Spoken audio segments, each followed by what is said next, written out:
Hello everyone, কি অবস্থা সবার? আশা করি সকলে ভালো আছো। তো আমি কিছু মাছ চাষ করি আমার বাসার ভিতরে, মানুষ চাষ করে ফিশারিতে, আমি চাষ করি আমার বাসায়। চাষ করে আবার আমাদের সাথে আসা করে দেখলাম আমার মাছের চাষের যে অবস্থা। তো এটি অনেক ভিউ ছাড়লে ফরিও কাঁপে, সেই কারণে আমি একটু ধুয়ে নিলাম, আর একটু ফরিও বেশি কাঁপবে।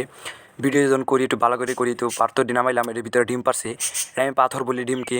তো আমার কিছু ভুল হয় কথার ভিতরে, তো এটি ধুয়ে নিলাম, পরিষ্কার করে নিলাম। পরিষ্কার করার পরে আবার সেট আপ করার চেষ্টা করলাম, কয়েকবার ঘাসটা লাগাই দিতেছি, কারণ মাছে পাতা কামড়ায় কামড়ায় খাইবো, সেই কারণে আমি একটু গাছটা লাগাই দিলাম। লাগানোর পরে পানি মাছটি আমি ছাতাছি, ছাড়ার পরে আমার মাছ বড় হইবে। বাংলাদেশের জাতীয় মাছ, এটি পৃথিবীর এক কোনায় পাওয়া যায়, কংস নদী থেকে আমি ধরে আনছি অর্ডার দিয়া। তো ছাড়লাম, একটু পানি দিতেছে হালকা হালকা করে। পানি দেওয়ার পরে বালতিতে দিতেছে, মগজা জুইত লাগতেছে না। তো ফ্যান উঠে করতেছে, ওখানে আগের তুলনায় অনেকটা পরিষ্কার হইতেছে। হওয়ার পরে ঢাকনা একটা লাগাই দিলাম, সেট আপ করে দিলাম প্রথমের মতো, প্রথম যেরকম আছে পুরো।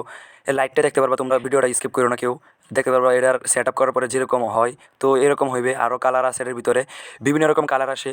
আসার পরে আমি এটি পালি, পড়াশোনা যখন করি না কী করবাম, এটি শুয়ে থেকে পালি। আমি মাছ ধরি, বসে আছে আমার কাছে। মাছ ধরার পরে আমি এটি দিয়ে বেশি বিক্রি করি, বাজারে নিয়ে নেওয়া। প্রত্যেক বছর আমার যেই টাকা আয় হয়, সেই টাকা দিয়ে আমি বছরে বছরে ফুল পাল্টাই। এটা এখন যে ঝিলিক মারবে তোমরা সকলেই দেখে থাও। তো আমি তোমাকে ডিমটি দেখাতে পারতাছি না, কারণ এটি লাইটের আলোতে অনেক সুন্দর দেখা যায়। ওই ধর ডিমটি কত সুন্দর সুন্দর মাছে প্রত্যেক দিনে ওই তৈরি করে ডিম পারে, পুরা ঘর তারা ভইরা ফেলা ডিম পারতে পারতে। তো পাশাপাশি আমার দুটো পাখি আছে, আগে একটা ছিল, এখন আরও দুইটা নিছি। যারা যারা আমার পাখিকে আর মাছকে ভালোবাসো সকলে আমাকে ফলো করবা, সাবস্ক্রাইব করবা, এটা ভুলে যাবে না কোনো